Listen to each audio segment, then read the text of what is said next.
It's mischief night, but since I'm too old for toilet papering houses, and I'd probably get shot in the process, I thought I'd do something a little different with this final block of horror classics. I've decided to split it in two, review two of the movies, and then review the last two on Halloween. That way, there'll be 13 videos. Just like there was a Friday the 13th this month. So, let's get to it. The first is A House on Haunted Hill. This was one of the movies that was used in a theater gimmick where the theater would have a blackout scene where spooky music and sound effects would play, and there'd be glow-in-the-dark props floating around the room, maybe people in costumes. And it was very effective, but a product of its time. Nowadays, stuff like the 4D movie experience, where it tries to put you in the movie with various gags, is about as close as you can come. And frankly, it's not that effective. Not like it was back in the old days. What I wouldn't give for a gimmicky movie like this one. Oh well. This film was actually remade in the modern age, well, the late 90s, early 2000s, with Jeffrey Rush, Famke Janssen, Jeffrey Combs, and frankly, despite the heavy use of CGI, it was actually really good. Well, for me at least. But this one is the original, the one that spawned it. Vincent Price plays an eccentric rich guy who's possibly a sociopath and who's married to someone who's equally a sociopath. And they've decided to throw a party. A ghost party. He's rented a haunted house where 7 people died in mysterious and horrible ways. And he's promised 10 grand for each of 5 people if they can stay the night in the house. Or, if they die, their next of kin will get the money. Now, the 5 people are the owner of the house, who lost his brother and sister-in-law to murder-suicide by a third woman. Well, actually, the sister-in-law murdered the brother and the brother's girlfriend, and then herself. And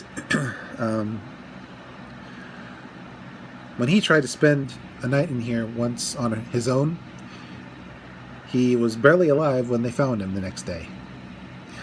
But he needs money, and so he's back. There's also a doctor who is into the ponies, so he needs the money. An old lady, I think she's a writer, who also needs the money. A pilot named Lance, who, again, gambling problems, needs the money. And a young woman who works for Price's character, named Nora, who is the only breadwinner of the family after a car accident damaged her relatives, leaving her the only able-bodied person. So yeah, 10 grand in the mid-50s, definitely worth having. That would be like having, I'd say, 10 million now. It might not go far, but it would go far enough. So, the five show up in funeral cars, and Price's character introduces everyone and tells them the name of the game. And they have until midnight to decide whether or not they want to play, because the place can be locked like a vault, and the caretaker and his wife won't come back until morning, regardless of what happens.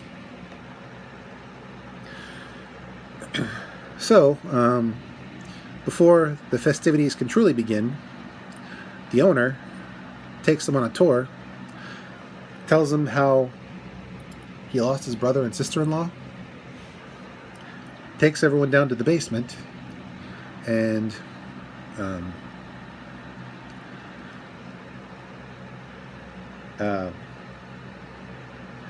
shows them a vat of acid where a previous resident dumped a cheating spouse,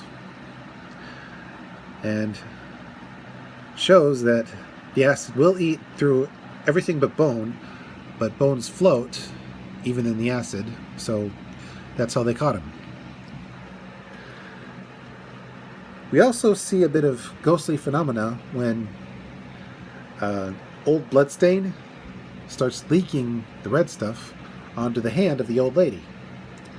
And the owner says, "Ooh, you've been marked. Look out."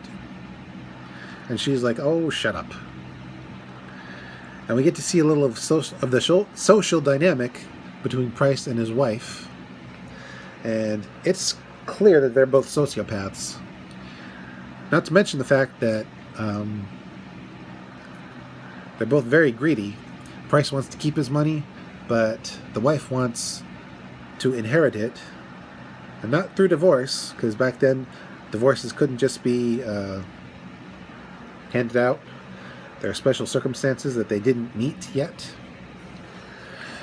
And the wife wants what she believes is coming to her.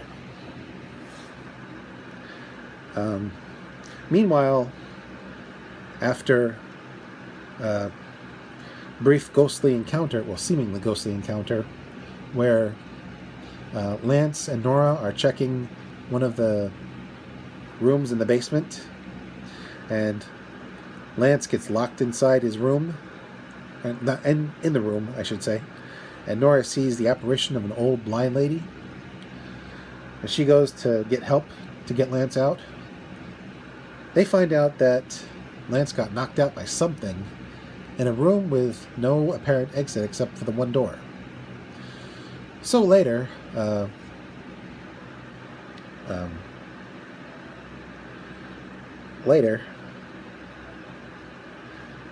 they try to find out if there might be some sort of secret compartment in the rooms by tapping on the wall to listen for an echo indicating a hollow spot. They find a hollow spot, but when Nora gets up from where she was checking, the apparition of the old woman comes back right in her face. And Nora screams, cringes, and the ghastly, blind-looking lady seems to float out of the room. And fun fact, this jump scare got a lot of people in the best way. Tom Savini actually studied that scene to figure out what it was. Maybe the atmosphere, maybe the timing. And then she seems to float out. Dang. Yep. This was the original bunch of people in a location stalked by some thing. This time it's ghosts, but in the 80s, it's slashers. But anyway, so after that scare, Nora gets further traumatized when, after hearing that after the owner's brother and sister-in-law, or, well, I should say the brother and the brother's girlfriend were killed by the sister-in-law, she hacked them both up, and they were finding body parts for days and days. Except for the heads. They could never find the heads. Well, Nora found a head in her suitcase. But by the time she gets people back into her room to see the thing, a very nasty looking prop, by the way, fake looking, true, but still pretty nasty looking, it's gone, replaced by a dress. So the doctor offers a sedative to deal with her hysteria. Now, we all know hysteria is... Well, mass hysteria is a real thing. It's happened before. School kids thinking they have Tourette's. The various witch trials and communism scares throughout history. That's proof. But female hysteria, not a thing. At least not in the way it's presented here.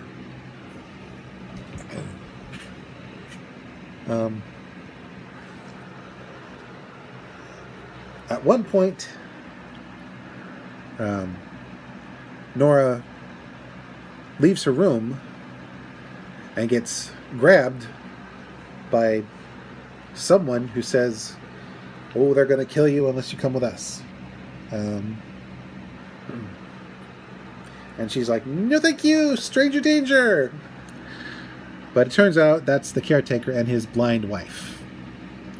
Why she looks like a stereotypical witch, I have no idea. But seriously, lady, get a pointed hat and a broom. You're going to be the star of Halloween. But anyway, with like 5 minutes to midnight, Price's character finally tells the guests, decide now, should you stay or should you go? Unfortunately, the caretaker and his wife jump the gun and lock everyone in. Oops.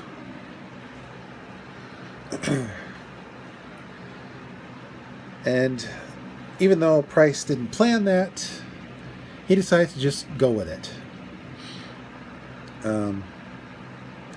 He unveils party favors, or at least the sociopathic version of party favors, loaded pistols. He gives everybody a gun, well, at least those who take it.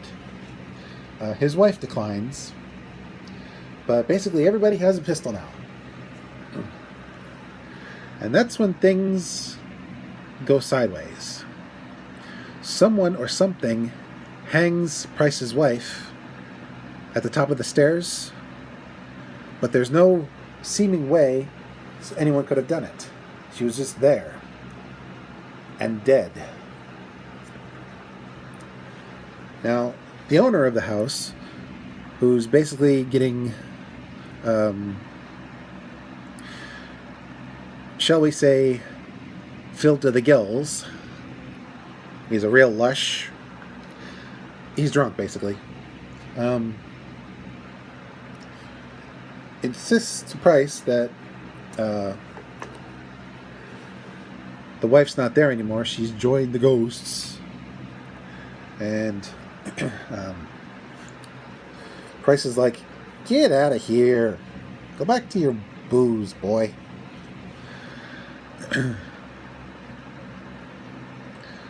Well,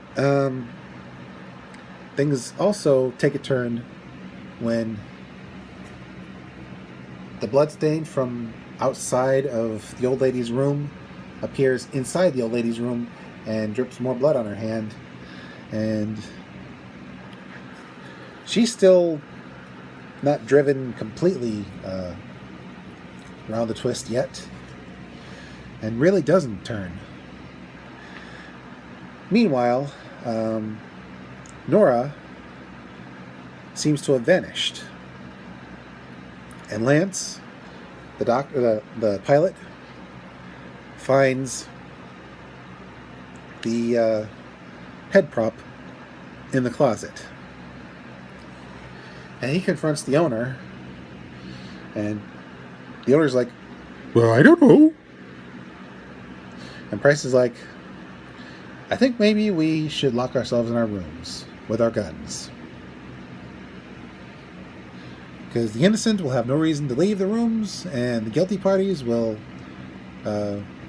incriminate themselves if they leave."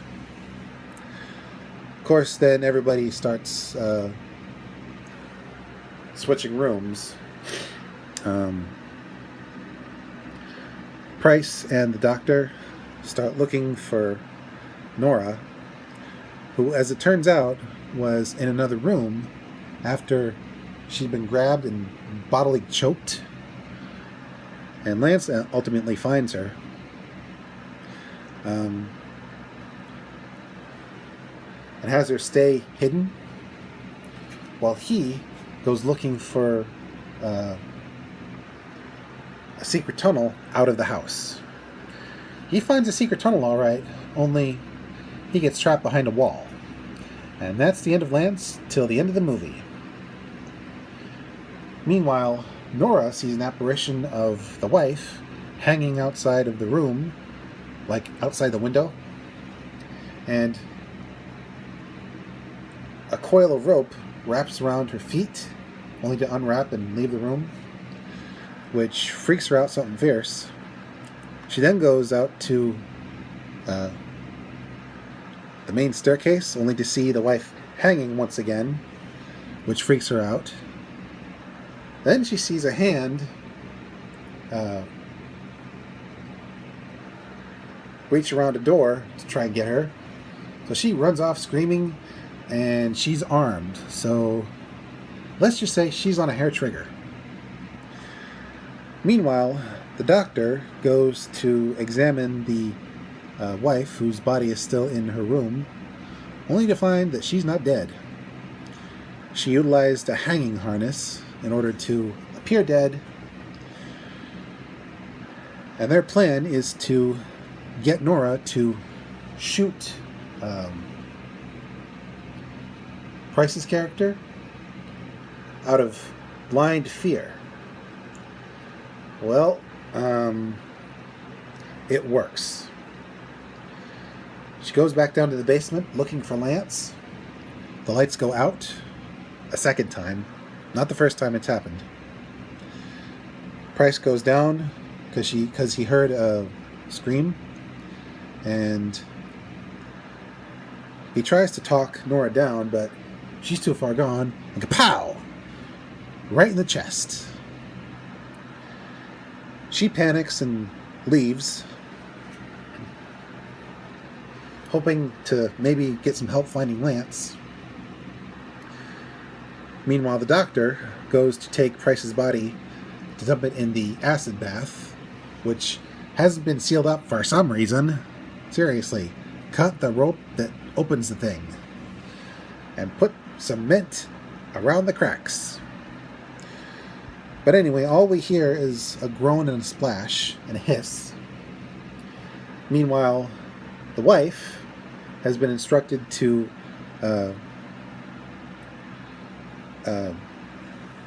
go down to the basement to confront the doctor to see what's going on. Only she doesn't find the doctor anywhere.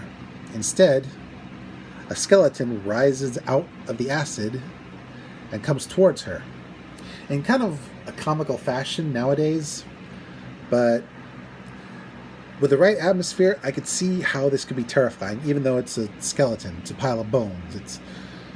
Unless it's got a sword and a shield, it's probably easy to deal with. And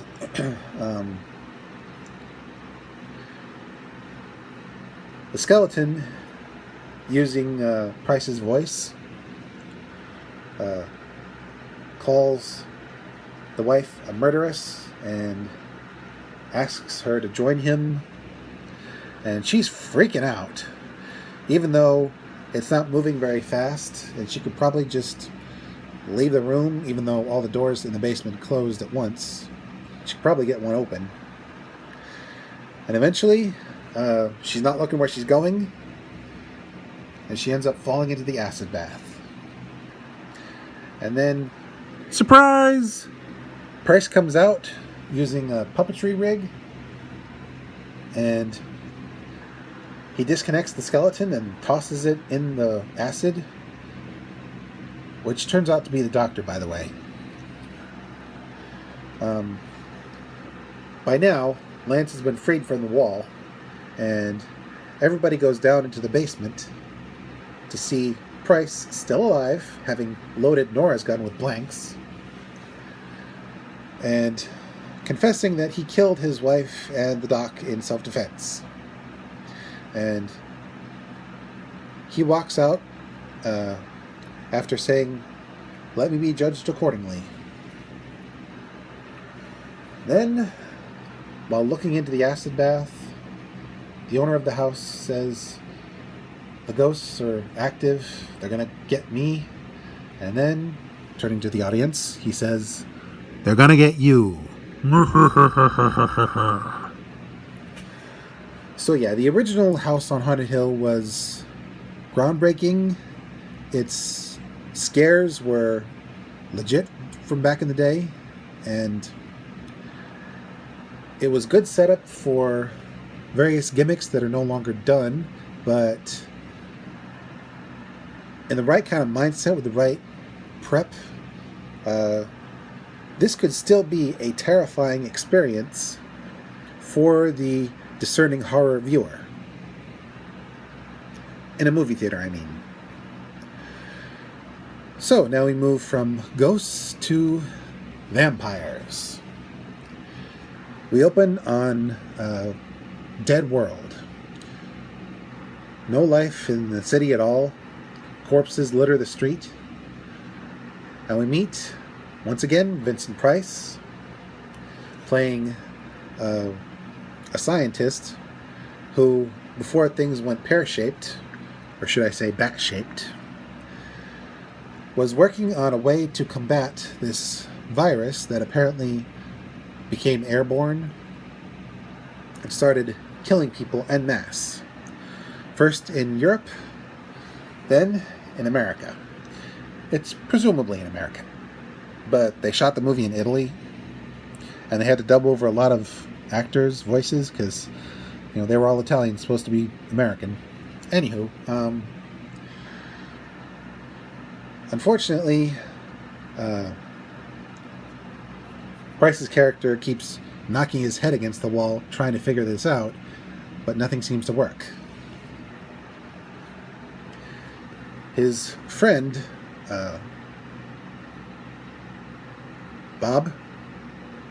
Bill. His friend Bill, who's also a scientist,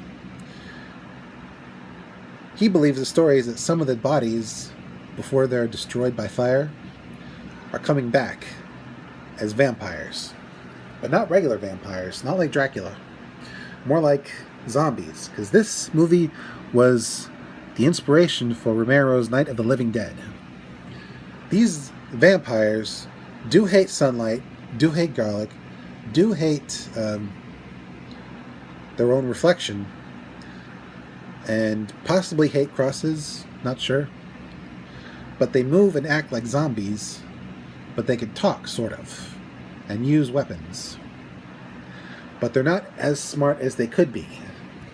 They're dead, they're all messed up. But even though alone, each one doesn't have that much strength, in a group, they can be quite overwhelming. And so we see Price's character going through the day-to-day droll of, or doldrums of survival. Replacing garlic once it's past its sell-by date, replacing mirrors that have been broken, reinforcing his friend's old house, which he's taken up residence in because before he died and became a vampire, he fortified it against the undead. He also gets gas for his vehicle and generators to keep the power going. He carves wooden stakes so the dead stay dead. And also during the day, he goes searching for vampires who are asleep to stake them and take them to a huge fire pit that was erected when all this started to happen. And we also see that it's taking a toll on him. In order to drown out the sound of vampires at his doors and windows calling for him to come out, come out. He plays music and he watches home movies. At one point, he has a tiny psychotic break, laughing hysterically at a film before breaking down crying. At one point, he very nearly buys it when visiting the grave of his wife, only to have fallen asleep and having to get back to his house after dark. He makes it, barely, and he doesn't have time to get his car in the garage, and so the vampires wreck it, forcing him to get a new car.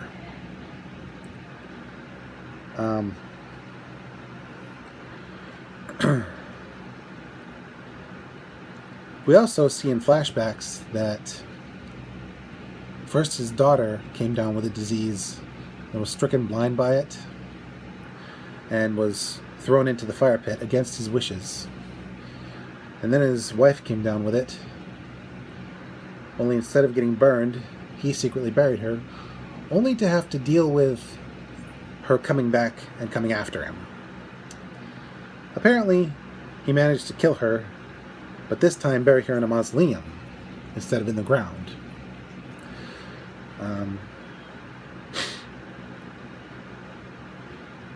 Then, after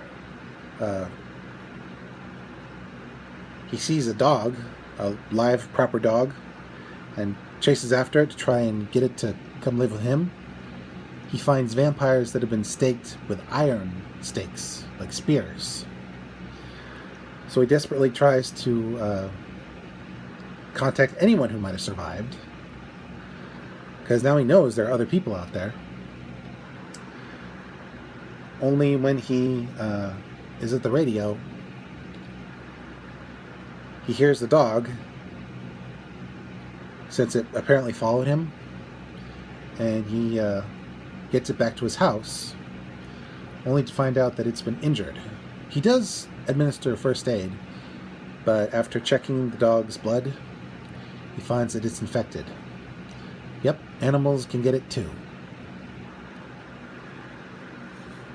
So, he has no choice but to stake the poor beast and bury it.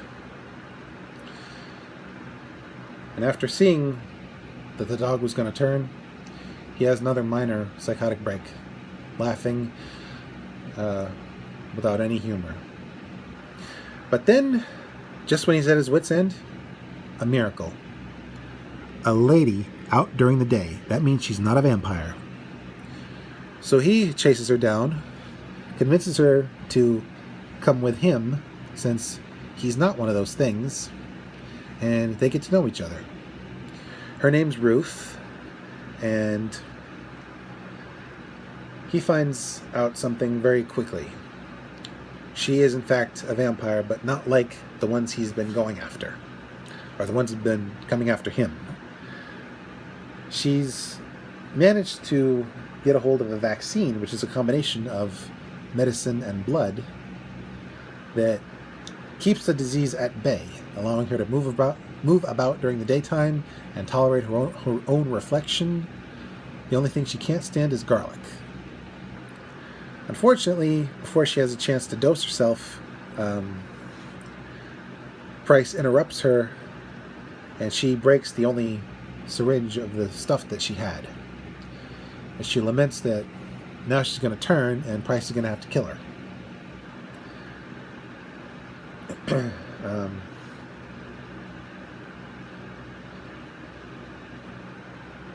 We also find out that a few of the vampires, after getting the vaccine, have decided to rebuild society and take out the zombie vamps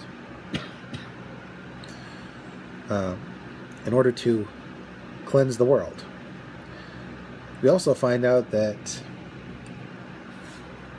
she's basically bait for a trap. She was sent to him in order to keep him in one spot so her people can kill him. See, some of those vampires that he staked weren't actually the zombie vamps. They were people who were able to live their lives to a degree. And he basically killed proper people and not monsters. I think what happened can be summed up in one word. Oops. Anywho, she pulls a gun on him and he calls her bluff, saying, "Go ahead, use it. I don't care anymore." But she can't go through with it. So, while she's passed out, waiting for the transformation, Price tries something that he hasn't thought of before, or at least hasn't had the guts to try before. He hypothesized that when he was in Panama, he got bit by a bat in his sleep that might have been carrying the vampire germ. And the bat's body sort of weakened it enough for him to be immune to the disease once it became airborne. So he gives Ruth a blood transfusion. Thankfully, they have compatible blood. I myself am B positive and can only give to B positives, B negatives, O positives, and O negatives. So very narrow margin. Not nearly as narrow as some blood types, but still pretty narrow. And it works. She's cured. She can look at herself, and she can have garlic in her face without retching. And Price is like, yes, we can rebuild society for real. But unfortunately, that's when the new society rears its ugly head. They come storming in militia style with guns and spears and take out the zombie vamps, including Ben, Price's old friend and former colleague. And then they go after him. And while Ruth pleads with them to stop and talk to him, they refuse to listen. So they have a running gun battle with the gun Ruth refused to use on Price. And he gets into a police armory, grabs some tear gas bombs, and tries to fend off the New Society militia. And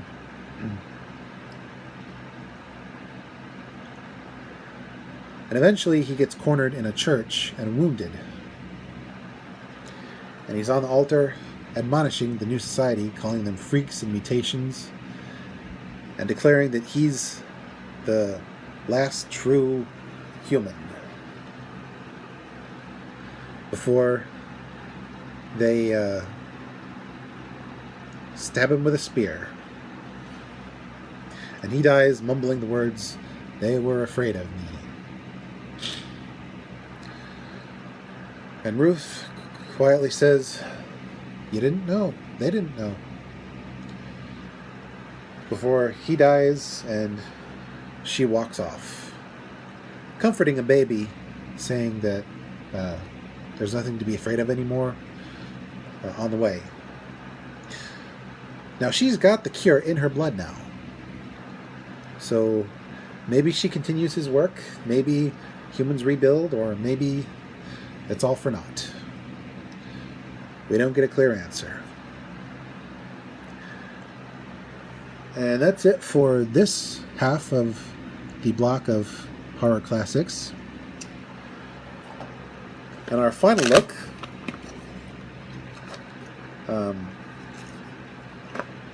we get tested with dementia, and